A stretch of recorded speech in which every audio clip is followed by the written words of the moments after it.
Perspectivas para el mercado de la canola es el tema que viene a continuación. Vamos a recibir a Joaquín Basso, que es responsable de negocios de grano de la empresa Cargill. Ya entramos en el tema de la situación del mercado y sobre todo de las perspectivas.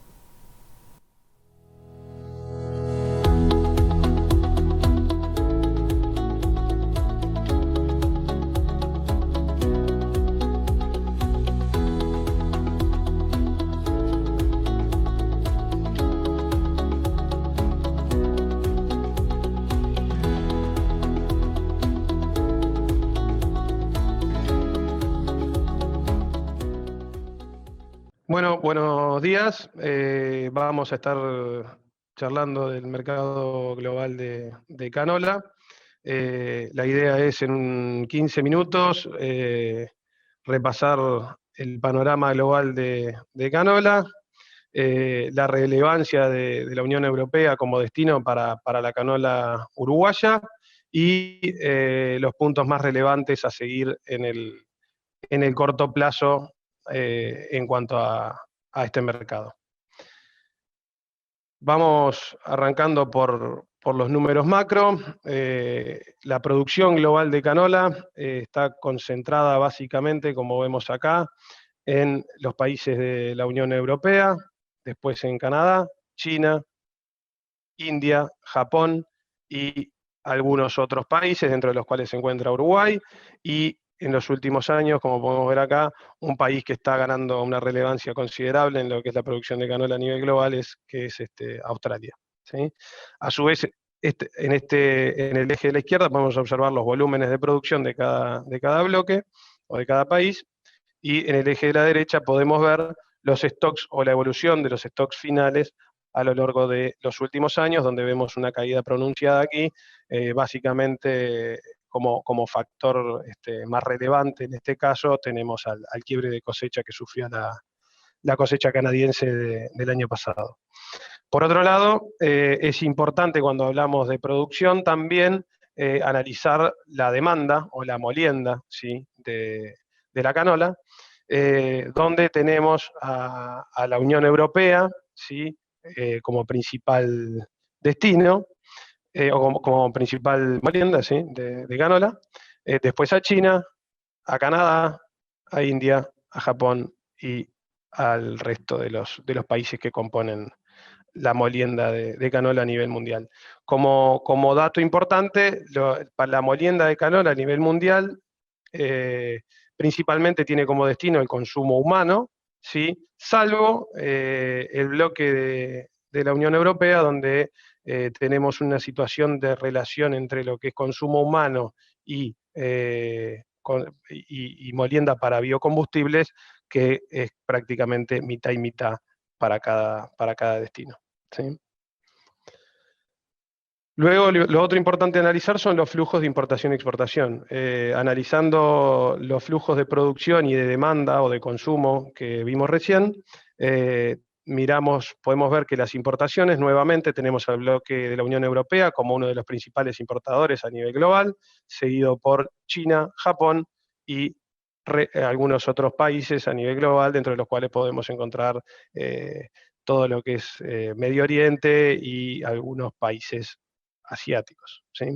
Y después, como principales países exportadores, tenemos a Canadá como máximo exponente, ¿sí?, donde obviamente el peso relativo de Canadá en el mundo y lo que pase con la cosecha canadiense en el mundo tiene un impacto muy relevante en el negocio.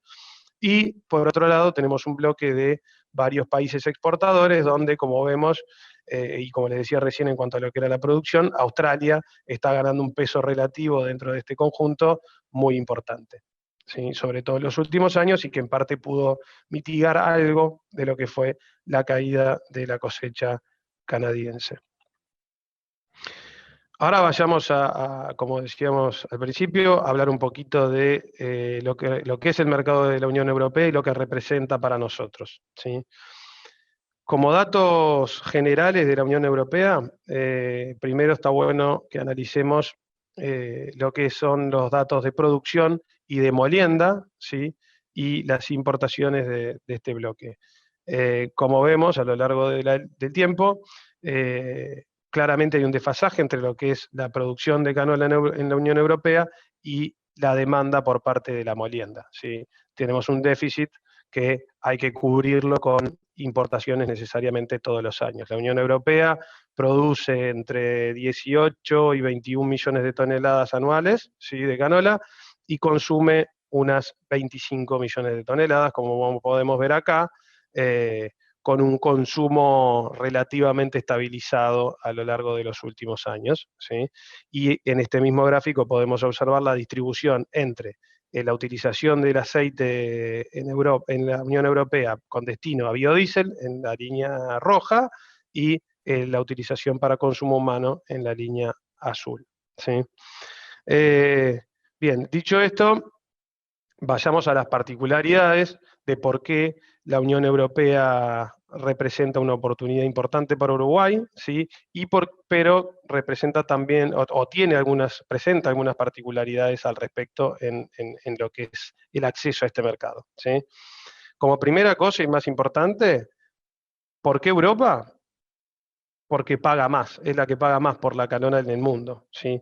Y esto es un factor determinante para que Uruguay haya enfocado sus exportaciones hacia ese destino. Lo segundo y más relevante también es que no cualquier país o no cualquier origen puede acceder al mercado europeo por las restricciones fitosanitarias que exige o que demanda la Unión Europea. A su vez también, como podemos ver acá abajo, a nivel de la Unión Europea hay una regulación importante en todo lo que implica a la producción de biocombustibles y la obligatoriedad de los cortes en la utilización de biocombustibles que tenemos para estos países, que implican no solo tener barreras de ingreso muy importantes en lo que es los requisitos de inocuidad y protocolos fitosanitarios, sino que a su vez también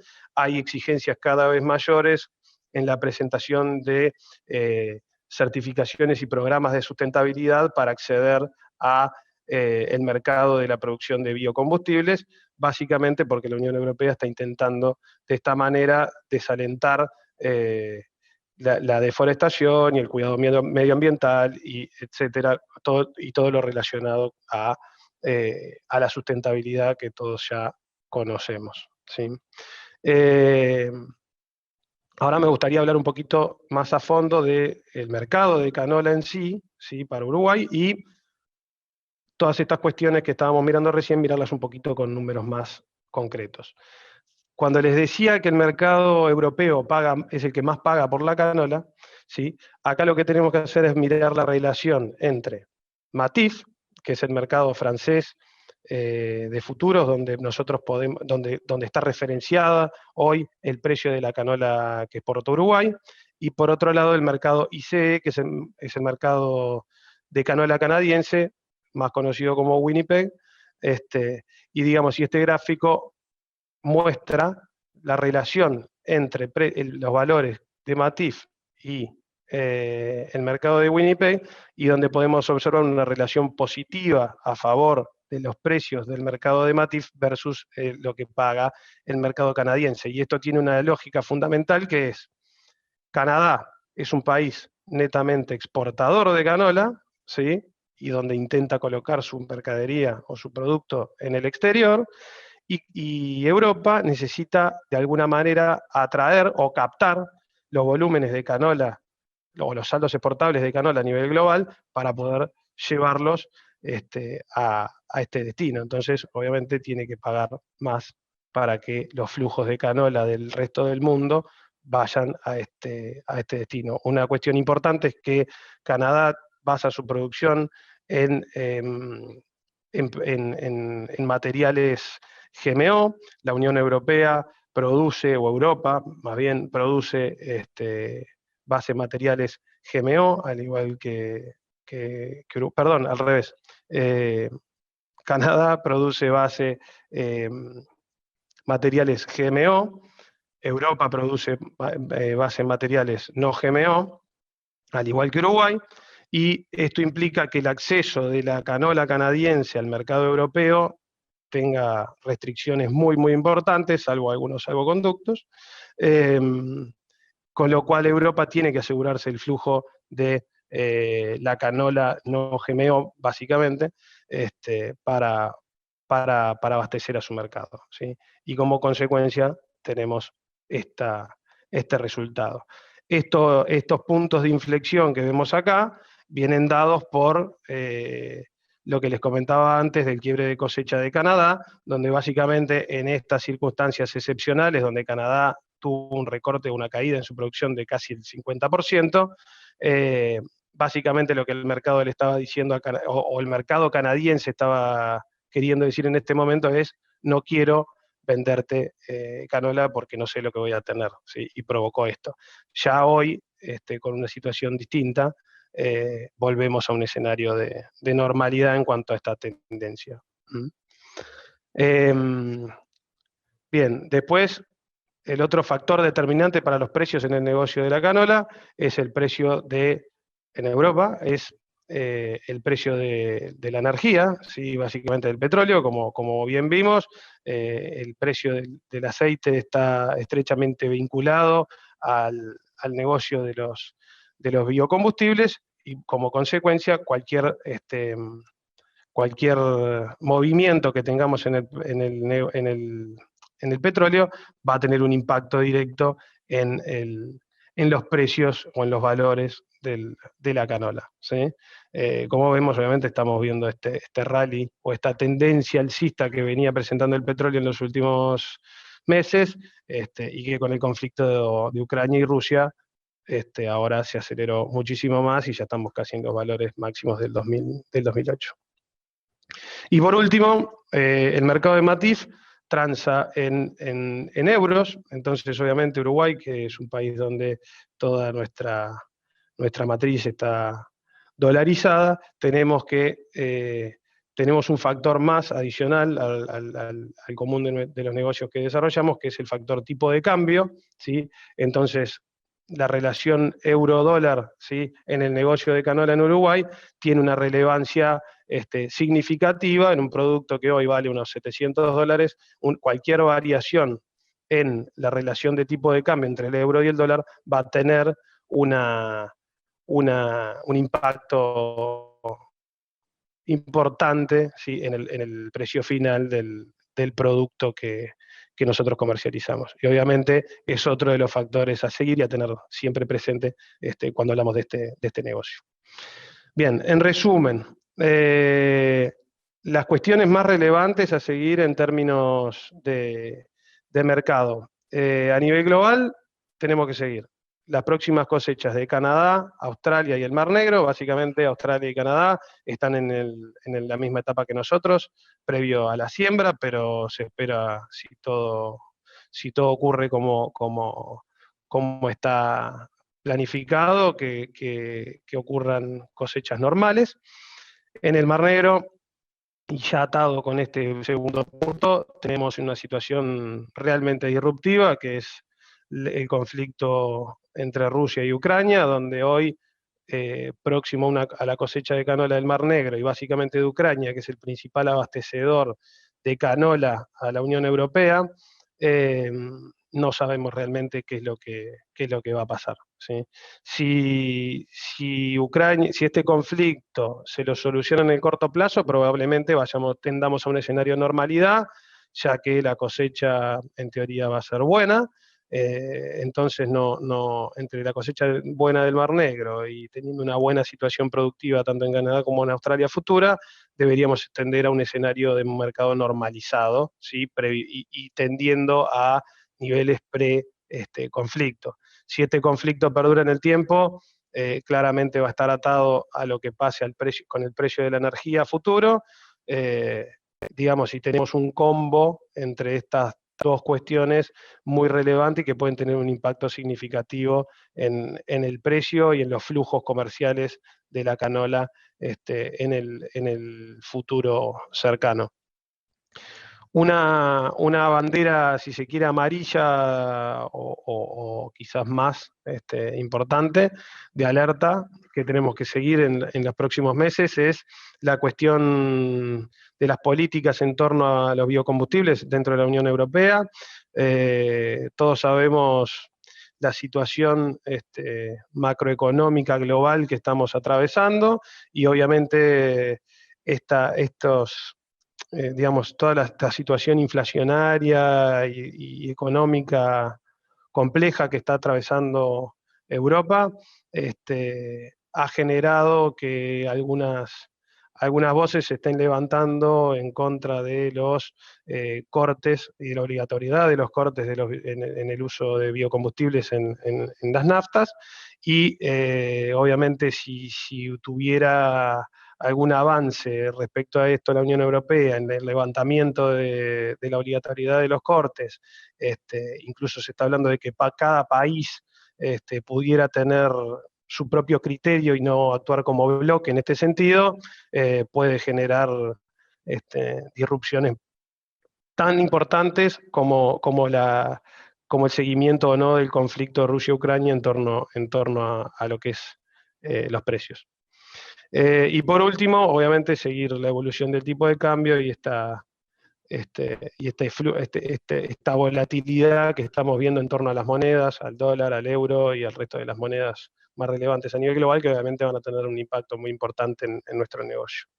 Y por último, y lo más importante de todo a nivel local, Uruguay presentamos una debilidad en cuanto a este programa, que es básicamente la ventana acotada de exportación que tenemos nosotros como origen. Uruguay, nosotros cosechamos la canola y terminamos de cosechar la canola a fines de diciembre, y a partir de ahí empieza todo el proceso de acondicionar la mercadería para exportarla. Esto implica que la ventana de exportación para Uruguay, la canola es un producto muy delicado en el manejo, ¿sí? Tenga una ventana relativamente corta que nos deja unos 2 meses, 2-3 meses para exportar, entre mediados de diciembre hasta mediados de marzo, ¿sí? Y esto obviamente nos quita la posibilidad de mitigar cualquier riesgo o de aprovechar determinadas circunstancias que puedan darse en el mundo en torno al negocio, porque claramente el hecho de no poder embarcar durante todo el año, como sí lo pueden hacer otros orígenes, nos deja bastante vulnerables en ese sentido. Y por otro lado, como lo más relevante de todo, desde nuestro punto de vista, a seguir en el corto y mediano plazo, es seguir trabajando fuertemente en la inocuidad, la trazabilidad y la sustentabilidad de la canola uruguaya, que sinceramente es la mejor manera que tenemos de defender nuestra producción y este negocio de nicho que hemos logrado capitalizar como cadena de valor en Uruguay. Se está hablando de la generación de manuales de buenas prácticas y de seguir trabajando en todo lo que es la cadena de valor para poder seguir asegurando la trazabilidad y la inocuidad de este producto, que bueno, hoy sin duda despunta como el nuevo gran negocio a nivel agrícola para el país. Así que bueno, hasta acá llego con la presentación, creo que cumplí bien con los 15 minutos, así que ahora sí, quedo abierto a preguntas. Y bueno, muchas gracias.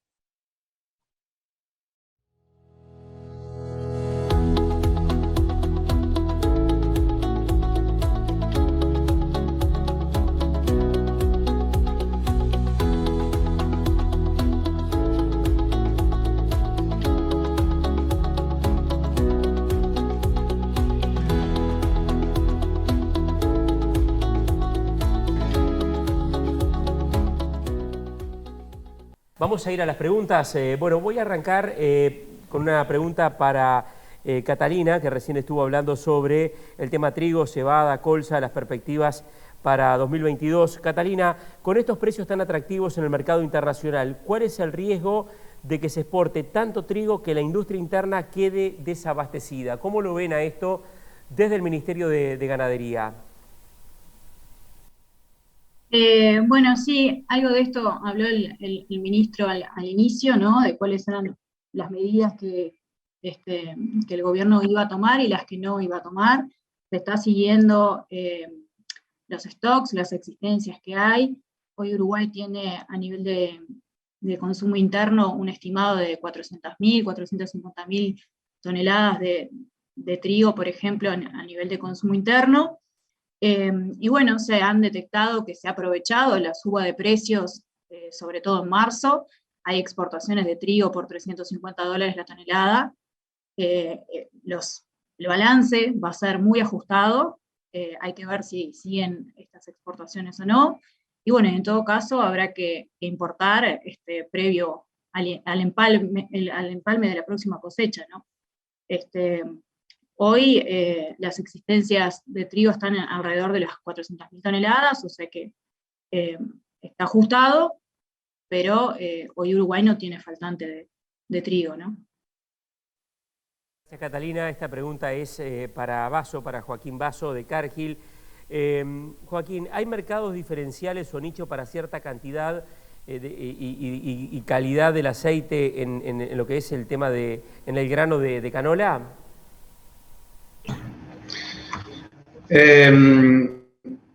A ver, la realidad es que, como les comentaba en la presentación, buena parte de todo lo que es el destino final de la canola va a la molienda y la producción de aceites. Básicamente la producción de aceites en la Unión Europea, que es el mercado que más paga por el producto, de nuevo, estamos hablando de que tiene dos destinos, uno para consumo humano y el otro para la producción de biocombustibles. Y digamos, ese nicho, si se quiere, diferencial, es justamente este. Puede haber algún otro mercado de nicho, pero debería ser muy pequeño, quizás en algún caso para consumo humano y demás, pero en lo que estamos hablando de negocios de magnitud que podrían llegar a, digamos, tener cabida para un esquema de negocio sustentable en el tiempo y de volumen como el que estamos proponiendo acá en Uruguay, un caso podría ser el de los biocombustibles en Europa, y como lo que hablamos fue justamente esta situación de que necesitamos, para ir a ese mercado, tener las certificaciones de sustentabilidad por normativa de la Unión Europea, y que sin eso los productores o los procesadores de esta semilla en destino no tienen restricciones para poder usarlo y poder consumirlo, con lo cual avanzar y que Uruguay vaya modificando su matriz productiva hacia cultivos con certificaciones sustentables, que dentro de eso hay diferentes tipos de certificaciones, es un distingo muy importante en el cual tenemos que seguir trabajando y reforzando y aumentando nuestro know-how en cómo conseguir esas certificaciones para poder ingresar a esos mercados y sostenerlos en el tiempo, digamos. Gracias, Entonces, Joaquín. Sí, contesté la pregunta, pero... Bien, gracias, Joaquín. Perfecto, quedó claro. Vamos a ir ahora a una pregunta para el director de los servicios agrícolas del Ministerio de Ganadería, Agricultura y Pesca, el ingeniero Olivera. ¿La trazabilidad es la clave para solucionar problemas de contaminación de semillas? Leonardo. Bueno, buenos días a todos una vez más.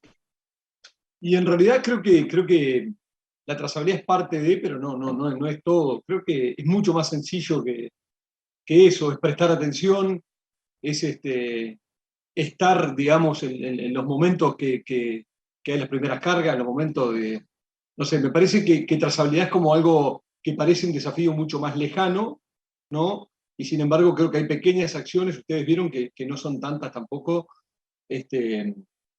las toneladas o los problemas que hay, simplemente son cosas particulares que uno entiende que es por no prestar la atención suficiente, con lo cual obviamente que la trazabilidad sería lo ideal, pero creo que hoy en este camino hacia eso por lo menos, con cosas mucho más sencillas, más simples, podemos llegar a ese objetivo que creo que, quiero decirlo, ¿no? El 99% de los productores estoy seguro que lo hacen, pero por ahí un poco la respuesta.